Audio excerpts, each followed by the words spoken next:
નમસ્કાર, નિર્માણ ન્યૂઝની વિશિષ્ટ રજૂઆત ઝીરો અવર કાર્યક્રમ સાથે હું છું યજ્ઞ ત્રિવેદી. દર્શક મિત્રો, આજે ઝીરો અવર કાર્યક્રમમાં ચર્ચા કરવા જઈ રહ્યા છીએ ગુજરાત બજેટને લઈને આશા અપેક્ષાઓ માટે. દર્શક મિત્રો, જ્યારે આપણે ગુજરાતની વાત કરીએ તો ગુજરાતના બજેટને લઈને આશા અપેક્ષાઓ ઘણી બધી જોવા મળતી હોય છે કે આ વખતે કેવા પ્રકારનું બજેટ હશે, શું હશે, શું નહીં. ગુજરાતમાં હજુ પણ પ્રાથમિક જરૂરિયાતોને લઈને જે સવાલો ઉપસ્થિત થઈ રહ્યા છે, ત્યારે તેમાં આ વખતે કેવા પ્રકારનો ફેરફાર કરવામાં આવશે, શું તેમાં અત્યારે તો ગતિવિધિઓ ઉપર અત્યારે તો ધ્યાન રાખવામાં આવશે, કેવા પ્રકારની અત્યારે તો તેમાં કામગીરી કરવામાં આવશે, તે પણ એક સવાલ જોવા મળતો હોય છે. જ્યારે આપણે ગુજરાતની જ વાત કરીએ તો ગુજરાતમાં ફરી એકવાર જે નાણામંત્રી કનુભાઈ દેસાઈ દ્વારા જે પેપરલેસ બજેટ જે રજૂ કરવામાં આવશે, જેમાં કયા મહત્વના મુદ્દાઓ પર આ વખતે ફોકસ કરવું એ બહુ જરૂરી જોવા મળે છે, તે પણ એક સવાલ છે. જ્યારે આપણે ડાયમંડ ઇન્ડસ્ટ્રીઝની વાત કરીએ કે પછી અત્યારે હાલ તો ટેક્સટાઇલ ઇન્ડસ્ટ્રી હોય કે અત્યારે કોઈ અન્ય કોઈ પણ ઇન્ડસ્ટ્રી હોય, તેમાં અત્યારે ફોકસ કેવી રીતે કરવો તે પણ એક સવાલ જોવા મળતો હોય છે. ત્યારે હવે જોવાનું એ રહ્યું કે આ ગુજરાતના બજેટથી આશા અપેક્ષાઓ કેવા પ્રકારની જોવા મળતી હોય છે. તમામ મુદ્દાઓ પર ચર્ચા વિચારણા કરીશું. તમામ મુદ્દાઓ પર ચર્ચા વિચારણા કરવા માટે અમારી સાથે જોડાઈ ગયા છે સિદ્ધાર્થભાઈ ભટ્ટ કે જેઓ અર્થશાસ્ત્રી છે, સાથે સાથે જ ઉર્વેશભાઈ કંથારી આપણી સાથે જોડાઈ ગયા છે કે જેઓ ભારતીય જનતા પાર્ટીના પ્રવક્તા છે, અને સાથે સાથે અશોકભાઈ પંજાબી આપણી સાથે જોડાઈ ગયા છે કે જેઓ ગુજરાત કોંગ્રેસના વાઇસ પ્રેસિડેન્ટ છે. જે આપ સર્વેનું સૌથી પહેલાં તો સ્વાગત છે. સિદ્ધાર્થભાઈ, જે પ્રમાણે 19મી ફેબ્રુઆરીથી લઈને 28મી માર્ચ સુધીનું જે 38 દિવસનું જે આ બજેટ સત્ર હવે મળવા જઈ રહ્યું છે, જેમાં અલગ અલગ બાબતો ઉપર તો ચર્ચા થશે, પણ જ્યારે આપણે ગુજરાતના બજેટની વાત કરતા હોઈએ છીએ ત્યારે આશા અને અપેક્ષાઓ ઘણી બધી જોવા મળતી હોય છે. આપણે જે યુનિયન બજેટને લઈને તો આપણે ચર્ચા કરી હતી કે આ વખતે શું થશે, શું નહીં, કેવા પ્રકારની પરિસ્થિતિ રહેશે. સિદ્ધાર્થભાઈ, ગુજરાતના બજેટને લઈને આશા અપેક્ષાઓ અત્યારે કેવા પ્રકારની જોવા મળી રહી છે? આપણા ગુજરાત માટે એક સૌભાગ્યશાળી આપણે કહી શકાય કે ગુજરાતના દરેક નાગરિક અર્થશાસ્ત્રને થોડું ઘણું જાણે છે. બજેટ એટલે શું એને ખબર છે, અને ગુજરાતનું બજેટ કૂદકે ને ભૂસકે આગળ વધી રહ્યું છે. આ વખતનું બજેટ હું માનું છું ત્યાં સુધી 3.5 લાખ કે 4 લાખ કરોડની આસપાસ રહેશે, અથવા 4 લાખ કરોડની ઉપર પણ જતું રહે. એટલે આ બજેટમાં મારી એઝ એ ગુજરાતી તરીકે શું અપેક્ષા છે તો એની વાત કરીએ કે જો હું ખેડૂત હોઉં તો મારી મીટ હંમેશા એગ્રીકલ્ચર ડિપાર્ટમેન્ટ ઉપર શું પ્રાવધાન કરવામાં આવશે, ફૂડ પ્રોસેસિંગ માટે શું કરવામાં આવશે, એની ઉપર મારી મીટ છે કે મને પૂરતા વ્યાજબી ભાવે મને બિયારણ મળશે કે કેમ, ખાતર મને મોંઘું પડે છે તો એમાં સબસિડી મળશે કે કેમ, એ મારી નજર હું ખેડૂત હોઉં તો એની ઉપર રહેશે. હું જો પશુપાલક હોઉં તો મારી નજર એના ઉપર રહેશે કે પશુપાલનના ઉદ્યોગને વેગવંતો બનાવવા માટે જે સરકારી યોજનાઓ હોય છે, તબેલો બનાવવાની યોજના છે, કોઈ મારો ઢોર બીમાર પડે તો એને સુરક્ષિત રાખવાની આરોગ્યલક્ષી યોજના છે, તો એમાં આ બજેટમાં શું રહેશે એ હું ચાતક નજરે જોઈશ. જો હું માછીમારીનો વ્યવસાય કરું છું, હું પોરબંદર, વેરાવળ, સુરત એ દરિયાઈ પટ્ટામાં રહું છું, મારી નજર એના ઉપર રહેશે કે મારા માછીમારીના ઉદ્યોગ માટે મને બોટ ખરીદવા સહાય આપવામાં આવશે કે કેમ. જો હું તળાવમાં મીઠા પાણીનો મત્સ્ય ઉદ્યોગ કરું છું તો એની માટે કોઈ યોજનાઓ જાહેર કરવામાં આવશે કે કેમ. અને હું જે દેવું કરીને બોટ લઉં છું અને મારી બોટ તૂટી જાય છે કે વહાણમાં તણાઈ જાય છે, તો એની માટે સરકાર મને શું મદદ કરી શકશે, મત્સ્ય પાલન ઉદ્યોગ વિભાગ, એની ઉપર મારી નજર છે. જો હું સૌરાષ્ટ્રમાં રહેતો હોઉં, ઉત્તર ગુજરાતમાં રહેતો હોઉં અને પાણી માટે વલખા મારતો હોઉં તો મારી નજર એના ઉપર રહેશે કે મારા ખેતર સુધી પાણી પહોંચાડવા માટેની સિંચાઈ યોજનામાં શું બજેટમાં પ્રાવધાન કરવામાં આવશે, એની ઉપર મને રસ પડે છે. જો હું ઔદ્યોગિક વસાહતમાં રહું છું તો જે ગંદા પાણીના નિકાલની યોજનાઓનો જે પ્રોબ્લેમ થાય છે અને જે અધિકારીઓ અમારી વેપારી પાસેથી વાર તહેવારે કાયદાનો ડર બતાવીને લાંચ રૂશ્વતને પગ પેસારો કરે છે, તો શું સરકાર જીઆઈડીસી માં કોમન ઇન્ફ્લુઅન્ટ ટ્રીટમેન્ટ પ્લાન કરવાનું આયોજન ધરાવી રહ્યા છે કે નહીં, એ મારો એક વિચાર એમાં થાય. બીજું કે કલ્પસર યોજનાની વાત વર્ષોથી ચાલતી આવે છે, તો ગુજરાત આજે પણ નર્મદા ઉપર આધારિત છે, તો કચ્છના નાના રણમાં એટલું બધું પાણી વહી જાય છે, તો શું કચ્છના નાના રણમાં ડેમ બાંધવાની યોજના આવશે કે કેમ, જેથી કરીને મારું કચ્છનો વતી કચ્છ લીલુંછમ બનશે ક્યારે? જો હું શિક્ષણમાં છું, મારા છોકરાઓ છે, મારા છોકરાઓ પ્રાઇવેટ સ્કૂલમાં ભણે છે, તો હું એ ચાતકની નજરે જોઈશ કે મ્યુનિસિપાલિટી સ્કૂલોને, સરકારી કોલેજોને, આઈટીઆઈ ને, પોલિટેકનિક ને રિનોવેશન માટે સરકારનું શું આ વખતના બજેટમાં પ્રાવધાન છે એની ઉપર મારી નજર છે. જો હું મહિલા છું તો મારા સ્ટાર્ટઅપ માટે, મને પગભર બનાવવા માટે સરકારની શું યોજના રહેશે એમાં મને રસ પડશે.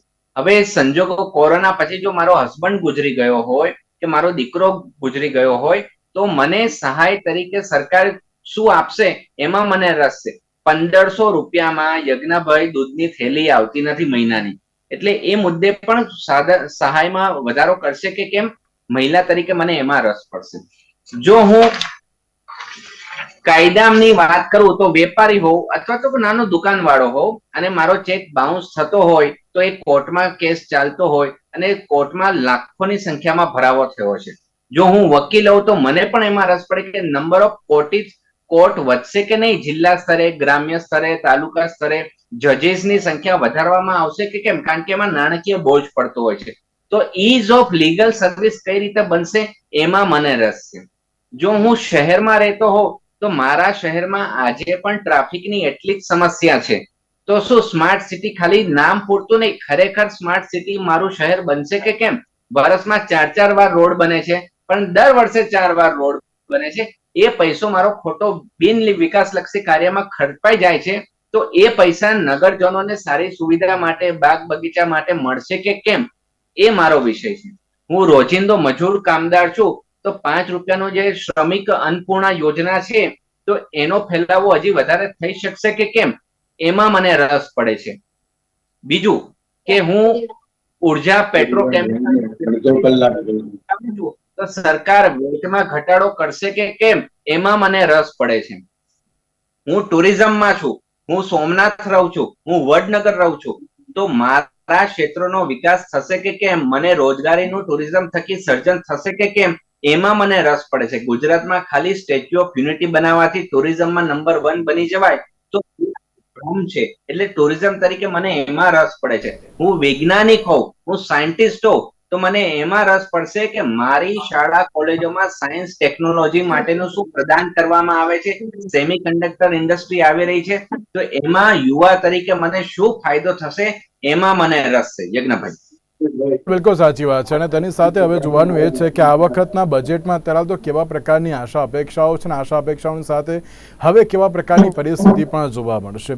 અશોકભાઈ, બજેટથી આશા અને અપેક્ષાઓ તો અત્યારે ઘણી બધી જોવા મળતી હોય છે, પણ હવે આશા અપેક્ષાઓની જ્યારે આપણે વાત કરતા હોઈએ તો ત્યારે ગુજરાત કોંગ્રેસની આ વખતે ગુજરાતના બજેટથી કેવા પ્રકારની આશા અપેક્ષાઓ છે? ગુજરાતનો બજેટ ફરી આવી રહ્યું છે, દર વર્ષે આવે છે, અને બજેટ પછી માનવ જીવનના સ્તરમાં કેટલો સુધાર થાય છે એનું પણ મૂલ્યાંકન કેટલાક લોકો કરે છે. હવે આવતીકાલે જે બજેટ મુકાશે તો એમાં સામાન્ય રીતે કોંગ્રેસ તરીકે અથવા તો કોંગ્રેસના કાર્યકર તરીકે હું જરૂર કહી શકીશ કે જે અસંગઠિત શ્રમિકો છે, જે નિમ્ન મધ્યમ વર્ગ છે, જે ગરીબ વર્ગ છે, જે લોકો બેરોજગાર છે, જ્યાં ઉદ્યોગો નથી, કેટલાક જીઆઈડીસીમાં ઉદ્યોગો બંધ છે તે ચાલુ થાય, એટલે લોકોને રોજગાર મળે, આ પ્રકારનું જે બજેટ હોય તો એનાથી શું છે કે પર કેપિટા ઇન્કમ, માથાદીઠ આવક પણ ગુજરાતની અંદર વધી શકે છે. આપણે જોઈ શકીએ છીએ કે ગુજરાતમાં જે ઇકોનોમિકલ પોલિસી રહે છે સરકારની, મોટા ભાગે એની અંદર આમ વ્યક્તિને કોઈ લાભ મળતો નથી. આમ વ્યક્તિને લાભ થાય એવો જો બજેટ આવે તો મને લાગે છે કે બજેટ સાકાર બનશે. ગયા બજેટમાં પણ આપણે જોયું હતું કે જે છૂટ આપી હતી મલ્ટીનેશનલ કંપનીઓને અને ઉદ્યોગપતિઓને, પણ ખેડૂતો માટે કોઈ ખાસ વ્યવસ્થા ગયા બજેટમાં પણ નહોતી. આ વખતે ખેડૂતો માટે શું વ્યવસ્થા કરવામાં આવે છે અને કામદારો માટે શું વ્યવસ્થા કરવામાં આવે છે, હું પ્રમાણિકપણે માનું છું કે ઉત્પાદન કાર્ય એટલે પ્રોડક્શન કરનારા બે વર્ગ છે સમાજમાં. એક ખેડૂત છે જે ખેતી કરે છે, એક કામદાર છે જે કારખાના ફેક્ટરીમાં કામ કરે છે. આ બંને ઉત્પાદન કરે છે, એનાથી ઇન્કમ થાય છે, એનાથી પૂંજીનું નિર્માણ થાય છે, એનાથી દોલત નિર્માણ થાય છે. પણ બંને સૌથી વધુ દુઃખું છે. જે લોકો સમાજને ચલાવે છે, જે લોકો દેશને ચલાવે છે, જે લોકો ઉત્પાદન કરે છે, એમના માટે સરકાર ગંભીર હોતી નથી. તો આ વખતે જે અપેક્ષા છે, એટલીસ્ટ અમારી અપેક્ષા એ છે કે ભાઈ શ્રમિકો માટે અને ખેડૂતો માટે સરકાર જે છે એવા પગલા ભરે કે જેના કારણે એમના આવતા દિવસોમાં રાહત મળી શકે. અને ખાસ કરીને નવા ઉદ્યોગો ગુજરાતમાં આવે અને જે અત્યારે ઉદ્યોગો છે બંધ છે એ ઉદ્યોગો ચાલુ થાય, આ પ્રકારની વ્યવસ્થા થાય એવી અપેક્ષા આપણે આ બજેટમાં કરી શકીએ છીએ. શરૂઆત આજે સિદ્ધાર્થભાઈ દ્વારા પણ જે કરવામાં આવી, ફૂડ પ્રોસેસિંગ બિલ હોય કે પછી ખેડૂતની બાબત હોય કે પછી પશુપાલકની બાબત હોય, દરેક પોઈન્ટ્સના તરાલ તો જે એમ કહેવાય ને કે ના આવરી લેવા એ બહુ જરૂરી જોવા મળતા હોય છે.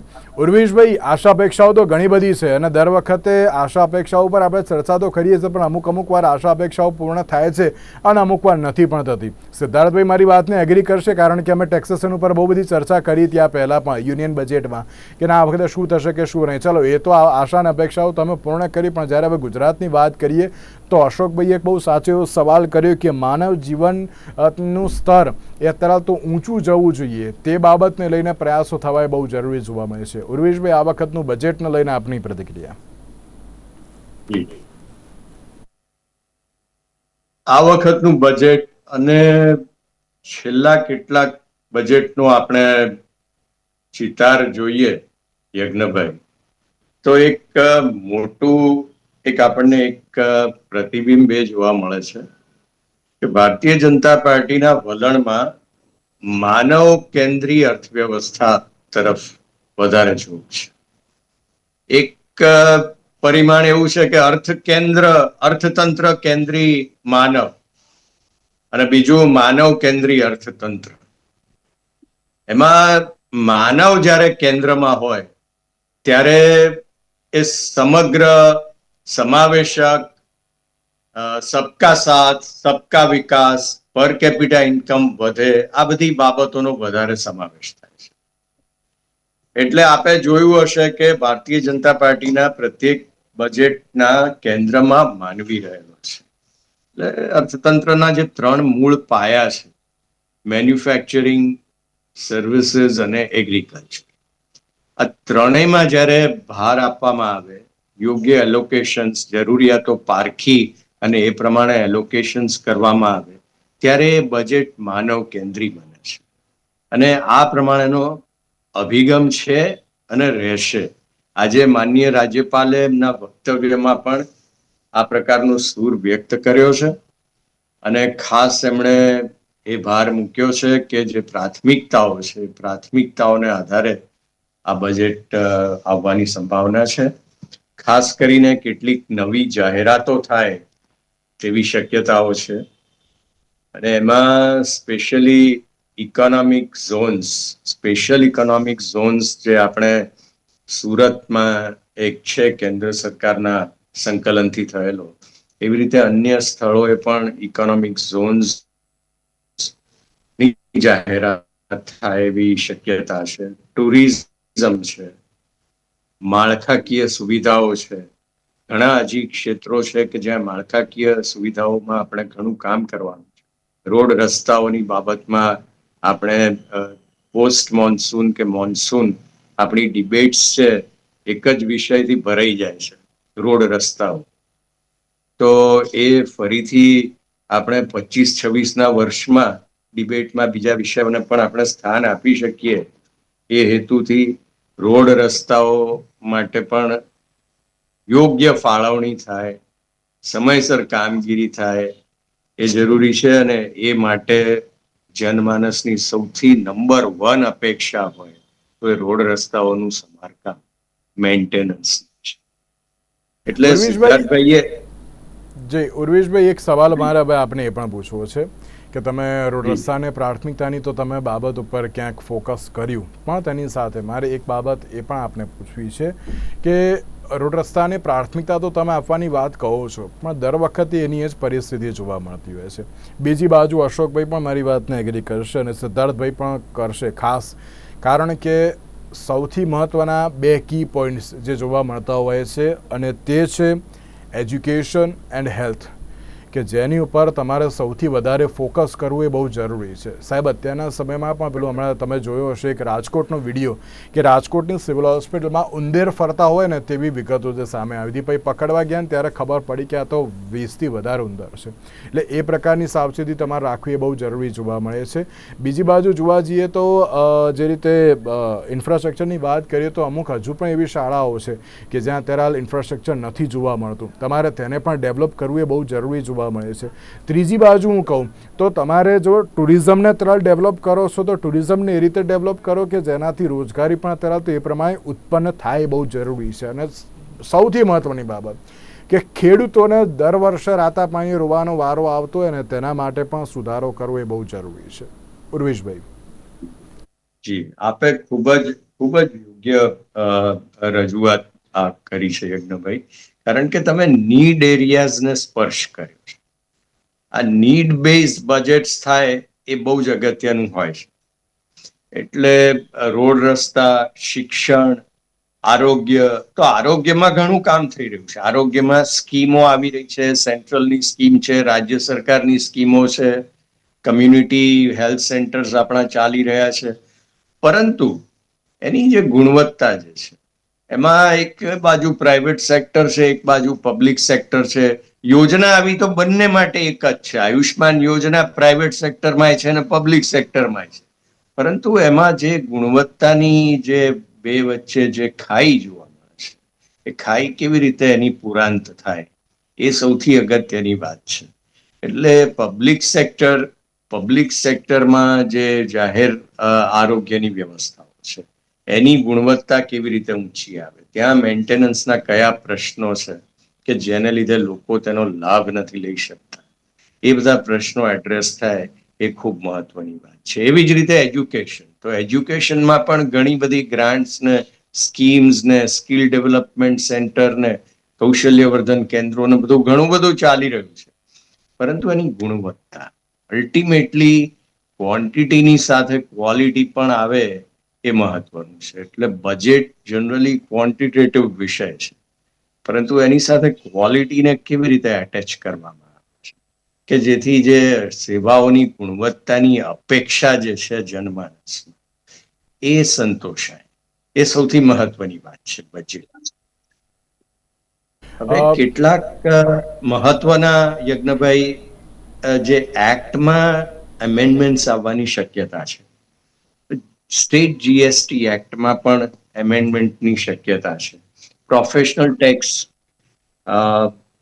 ફિઝિયોથેરાપી, એ સ્ટેટ કાઉન્સિલ ફોર ફિઝિયોથેરાપીનો એક્ટ છે. Gujarat establishment, clinical establishment act છે. આ બધા આપે જે વાત કરી એના સંલગ્ન એક્ટ છે. એ એક્ટમાં પણ ક્યાંક સુધારાનો અવકાશ હોય છે કે જેનાથી આ બધી સમસ્યાઓ જે છે એને નિવારી શકાય છે. એટલે એ પ્રમાણે હું આપને રોકવા માંગુ છું. અશોકભાઈ, જે પ્રમાણે મેં અમુક મુદ્દાઓ કહ્યા તેને લઈને આપની પ્રતિક્રિયા કે ના અત્યારે તેમાં સૌથી વધારે ફોકસ રાખવું એ બહુ જરૂરી છે. એમાં તો યજ્ઞભાઈ તમે બિલકુલ સાચી વાત કરી છે ને અમે ઘણી વાર આ વાત કરતા હોઈએ છીએ. 1990 પછી જયારે ગ્લોબલાઇઝેશન, વૈશ્વિકરણની જે છે સીમા વધી ગઈ, આખી વિશ્વની અંદર વૈશ્વિકરણનું જે અમલ શરૂ થયું ત્યારે એ સમય ઉપર પણ આપણે એવી માંગણી કરી હતી કે we are welcome the globalisation with human face. માનવ ચહેરા સાથે જો વૈશ્વિકરણ થાય તો મધ્યમ વર્ગ, નિમ્ન મધ્યમ વર્ગ અને ગરીબ વર્ગને ન્યાય મળી શકે. હવે એના માટે બે માપદંડો છે, એક છે એજ્યુકેશન, એક હેલ્થ, જેની તમે વાત કરી. શિક્ષણ અને આરોગ્યમાં જો સરકાર વધારે ધ્યાન આપે તો શિક્ષણના કારણે મનુષ્યનું મન મજબૂત થાય, દિમાગ મજબૂત થાય અને આરોગ્યના કારણે તન મજબૂત થાય. તન અને મનનો મજબૂત માણસ હોય એ દેશ માટે કશું કરી શકે, એટલે એનાથી રાષ્ટ્ર મજબૂત થાય. જો તમારે રાષ્ટ્રને મજબૂત કરવું હોય તો નાગરિકોને મજબૂત કરવું પડે, અને નાગરિકોને મજબૂત કરવું હોય તો શિક્ષણ અને આરોગ્ય ઉપર વધુ ધ્યાન આપવાની જરૂર છે. મને અફસોસ સાથે કહેવું પડશે કે આ બંને ક્ષેત્રોમાં તમે જો આરોગ્યની અંદર એટલી વધારે લોકો ડોક્ટરની ફીસ થઈ ગઈ છે અને એટલું વધારે ડોક્ટર બનવાનું મુશ્કેલ થઈ ગયું છે કે 1 કરોડ રૂપિયાથી ઓછામાં ઓછું તમે ખર્ચ ન કરો ત્યાં સુધી તમે ડોક્ટર ન બની શકો. ગવર્મેન્ટની અંદર પણ ગવર્મેન્ટ ક્ષેત્રમાં જે મેડિકલ હોસ્પિટલો ખોલવા જોઈએ એ નથી ખુલતા, જેના કારણે પ્રાઇવેટ સેક્ટર વાળા મોટા પાયા પર એક્સપ્લોટેશન કરીને અને ખર્ચીલા ડોક્ટર પેદા કરે છે ને એ ડોક્ટરો પછી સમાજમાં વધુ ફીસ વસૂલ કરતા હોય છે. તમે એજ્યુકેશનની પણ વાત કરી તો મને દોહરાવવાની જરૂર નથી કે કેટલાક શિક્ષણ ક્ષેત્રો તો આપણે ગામડાઓની અંદર ઝાડ નીચે બેસે છે, ઓરડા નથી, શિક્ષકો નથી, શિક્ષકો પગાર નથી મળતી, અને આરોગ્યમાં તો આ બે વસ્તુઓનો હું તમારી વાતને સંમત થાઉં છું. અને છેલ્લી વાત હું આ બાબતમાં કરવા માંગુ છું કે આપણા ગુજરાત ઉપર લગભગ 4 લાખ કરોડનું દેવું છે. એટલે દેવું આપણું વધુ ન થાય, દેવાની અંદર આપણે દબાઈ ન જઈએ, એનું ધ્યાન પણ સરકારે રાખવું જોઈએ. અને અમીર અમીર થાય, ગરીબ ગરીબ થાય, એના પર કંટ્રોલ કરવું જોઈએ. માથાદીઠ આવક વધે એટલે કૃષિમાં અને ઉદ્યોગમાં પ્રગતિ થાય, જેનો લાભ નવા લોકોને મળે, એટલે માથાદીઠ આવક વધે એનું ખ્યાલ પણ બજેટમાં રાખવાની જરૂર છે. અને સાથે જ સિદ્ધાર્થભાઈ, જે બે એક્ટની વાત કરી, પ્રોફેશનલ ટેક્સની પણ વાત કરી, અને અન્ય એકમાં ટેક્સેશનમાં ક્યાંક ફેરફાર, સ્ટેટ જીએસટીની પણ વાત કરી. આપ તેને પણ ખરી તો જોઈ રહ્યા છો, તેમાં ઇમ્પ્લિમેન્ટેશન કેટલું જરૂરી હતું અને તેનાથી કેવા પ્રકારનો લાભ થઈ પણ શકે છે? યજ્ઞભાઈ, આ જે પ્રોફેશનલ ટેક્સ નામનો કાયદો છે ને, એ તો એટલો બકવાસ કાયદો છે. તમને જાણીને આપણે ગુજરાતનું નિર્માણ કરવા જઈ રહ્યા છે. હવે દર્શક મિત્રો, તમે મને એમ કહો કે પ્રોફેશનલ ટેક્સ એટલે જે લોકો પ્રોફેશનલ હોય ને એની ઉપર લાગવો જોઈએ, એટલે એને કહેવાય પ્રોફેશનલ ટેક્સ. એટલે કે વકીલ થઈ ગયા, ડોક્ટર થઈ ગયા, સીએ થઈ ગયા, એન્જિનિયર થઈ ગયા, એ બધા પ્રોફેશનલ કહેવાય. હવે અને એમાં તમે પ્રોફેશનલ ટેક્સ નાખી દો તો એ કેટલું વ્યાજબી છે? પેલું કાપડની દુકાન વાળો થોડો પ્રોફેશનલ કહેવાય છે, એટલે એ તો કાયદો જ રદ કરી દેવો જોઈએ. એટલે હું તો એવી આશા રાખું, પ્રોફેશનલ ટેક્સ થઈ ગયું છે. એટલે આ એક વિષય રહ્યો કે પ્રોફેશનલ ટેક્સ એવી કઈ હવે જરૂર નથી રહી. બાબા આદમનો કાયદો હોય તો જેમ કેન્દ્ર સરકારે થોડી હિંમત કરી અને નાગરિકોને, દેશના નાગરિકોને ફાયદો કરાયો, તો ગુજરાત સરકારે થોડી હિંમત કરે અને પ્રોફેશનલ ટેક્સ નાબૂદ કરી દે તો એમાં કશો વાંધો નહીં આવે. બીજું, જીએસટી ની વાત કરી તો આપણા દેશમાં કરનું જે માળખું છે એમાં ફેડરલ સિસ્ટમ હોય, ડ્યુઅલ ફેડરલિઝમ, એટલે કેન્દ્ર સરકાર અને રાજ્ય સરકાર બંનેનો હિસ્સો થતો હોય. તો આપણા દેશનું જે ગુજરાતનું જે બજેટ બને છે, એ બજેટમાં રૂપિયો ક્યાંથી આવે છે? તો 100 રૂપિયામાંથી 45 રૂપિયા ટેક્સમાંથી આવે છે. 25 રૂપિયા કેન્દ્ર સરકાર આપણને આપે છે. બીજા 25 રૂપિયા આપણે દેવું લઈને આપણું રાજ્ય ચલાવીએ છીએ, અને બીજી 5-10% ગ્રાન્ટ આવતી હોય. એટલે જીએસટી જે પ્રમાણે વધી રહ્યો છે આપણા દેશમાં, મહારાષ્ટ્ર નંબર 1 છે અને ગુજરાત ટોપ 5 માં આવે છે. તો સરકાર મોટું મન રાખીને સ્ટેટ જીએસટી માં જો અમુક પ્રોડક્ટોમાં ઘટાડો કરે તો એ આવકારદાયક પગલું છે. અને વેટ, આજે પણ પેટ્રોલિયમ પ્રોડક્ટ ઉપર વેટ, જે જૂનું વેટ છે એ લાગે છે. તો એમાં પણ થોડી કર રાહત આપે તો પેટ્રોલ 95 ના 90 થાય તો ક્યાં વાંધો છે? અને જીએસટી નું જે પેરામીટર, જે શક્યતા છે કે નથી? જો 12 લાખ કરી શકતા હોય મોદી સાહેબ, અને તો આ ગુજરાત તો એમનું પ્રથમ પ્રેમ છે એવું આપણે કહી શકાય. વેટમાં, પેટ્રોલિયમ પ્રોડક્ટમાં 100% રાહત આપવી જોઈએ, કારણ કે જે મોંઘવારી વેપારીઓને નડી રહી છે, સામાન્ય વર્ગને નડી રહી છે. અને આપણે હમણાં જ જોયું હોય કે મોરબીમાં તો ગેસના ભાવ એટલે ભડકે બળ્યા છે, એમાં ટેક્સેશન એટલું હોય, એટલે તો નાદારી નોંધાવાના આરે ઉભા રહી ગયા છે. એટલે આજે એક સવાલ એ વેટ ઓછું થાય, વાત સાચી.